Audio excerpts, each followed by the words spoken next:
안녕하십니까. 엑스닷입니다. 2026년 3월 19일 오늘의 주요 속보 브리핑을 시작하겠습니다. 중동의 전면전 위기와 미국발 관세 폭탄 등 지정학적 위기가 최고조에 달하며 글로벌 공급망이 요동치고 있습니다. 반면 국내 증시는 AI 반도체 호조로 역대급 상승장을 연출했습니다. 국내외 핵심 이슈들을 상세히 짚어보겠습니다. 해외 토픽 5가지입니다. 이스라엘의 이란 정보부 장관 사살과 이란 최대 가스전 피격으로 중동 위기가 격화되며 브렌트유가 $110를 돌파했습니다. 파키스탄의 카불 공습으로 400명 이상이 사망했고 트럼프 행정부의 10% 보편 관세가 본격 발효되어 전 세계 무역시장에 충격을 주고 있습니다. 마지막으로 전례 없는 극한 기후 재난 소식까지 살펴보겠습니다. 국내 속보 5가지입니다. 삼성전자와 SK하이닉스가 코스피 전체 시총의 40%를 돌파하며 지수 5,900선을 뚫었지만 환율은 1,500원을 넘어섰습니다. 정치권에선 검찰 해체를 골자로 한 공소청법이 법사위를 통과해 격돌이 예상되며 정부는 비축유 442만 배럴을 긴급 방출하기로 했습니다. 촉법소년 연령 하향 논란도 심도 있게 다뤄보겠습니다. 첫 번째 해외 속보입니다. 이스라엘의 야간 정밀 타격으로 이란의 에스마일 하팁 정보부 장관이 사살되었습니다. 개전 이후 3일 만에 이란 방공망의 90%가 파괴되었고 이란 최대 가스전인 사우스파스마저 폭격당했습니다. 코너에 몰린 이란이 주변국 에너지 시설에 무차별 미사일 보복을 가하면서 중동 전체가 걷잡을 수 없는 화약고로 변모하고 있습니다.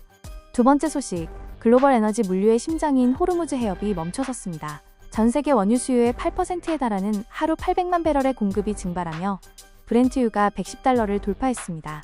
중동 산유국들이 창고가 부족해 원유 생산마저 줄이면서 최악의 경우 유가가 $200까지 오를 수 있다는 공포가 전 세계 산업계를 덮치고 있습니다. 세 번째 토픽은 서남아시아 참사 소식입니다. 파키스탄 전투기가 아프가니스탄 카불의 한 민간 마약제 활병원을 폭격해 청소년을 포함해 무려 408명이 사망하고 265명이 다쳤습니다. 파키스탄 측은 테러리스트의 드론 제조 시설을 타격했다고 주장하지만 현장엔 병원 잔해뿐이었습니다. 명백한 전쟁 범죄라는 국제사회의 비난 속 양국 간 전면전 위기가 최고조에 달했습니다.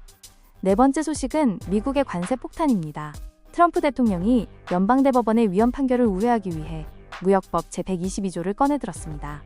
당장 미국으로 들어가는 거의 모든 수입품에 10%의 보편 관세가 부과됐으며 조만간 15%까지 오를 수 있습니다. 물류비용 증가와 보호무역주의 확산으로 전 세계 수출 기업들의 앞날에 짙은 먹구름이 끼었습니다. 다섯 번째는 전 세계를 강타한 기후 재난 소식입니다. 미국 중부에는 시속 260km의 EF3급 토네이도가 몰아쳐 11명이 숨졌습니다. 지구 반대편 호주엔 9cm짜리 거대 우박이 쏟아져 지붕 위 태양광 패널이 박살나고 화재 위험이 속출했습니다. 최근 10년간 지구 가열 속도가 과거보다 2배나 빨라졌다는 연구 결과가 체감되는 순간입니다. 국내 첫 소식입니다. 원달러 환율이 끝내 마지노선인 1,500원 벽을 뚫었습니다. 이란 가스전 피격으로 국제 유가가 폭등한 데다 미국의 2월 생산자물가 지수가 0.7%나 오르며 예상치를 크게 웃돌았기 때문입니다. 물가 불안에 미국의 금리 인하 기대감까지 사라지며 강달러 태풍이 당분간 우리 경제를 매섭게 강타할 것으로 보입니다. 두 번째 소식, 우리 증시는 외부 악재에도 흔들림 없이 폭등했습니다. 코스피가 5.04% 뛰어오르며 5,925선에 안착했고 장중 매수 사이드카까지 발동됐습니다. 삼성전자가 엔비디아의 차세대 AI 칩을 생산한다는 소식에 삼성전자와 SK하이닉스 주가가 7에서 8%대 급등하며 두 기업이 코스피 전체 시가총액의 40%를 넘어서는 새 역사를 썼습니다. 세 번째, 검찰을 해체하고 권한을 분리하는 공소청 및 중수청 신설 법안이 야당 단독으로 법사위를 통과했습니다. 이로써 검찰의 6대 중대범죄 수사권은 10월부터 완전히 사라지게 됩니다. 야당은 19일 본회의 처리를 공언했고 국민의힘은 필리버스터로 결사저지하겠다고 맞서면서 국회엔 그 어느 때보다 매서운 전운이 감돌고 있습니다.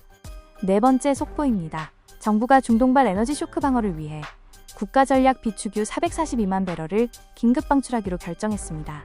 또한 UAE로부터 원유 1,800만 배럴을 우선 공급받기로 합의하며 수급 방어에 총력을 기울이고 있습니다. 정부는 원유 위기 경보를 주의로 격상하고 추가적인 가격 상한제 카드까지 신중히 검토하고 있습니다.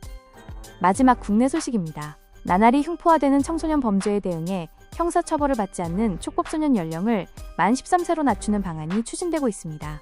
촉법소년 범죄가 10년 새 3배 급증하면서 엄벌이 필요하다는 여론이 압도적이지만 실효성 없는 처벌 강화보다는 근본적인 교화 시스템 개선이 우선이라는 전문가들의 반론도 팽팽히 맞서고 있습니다.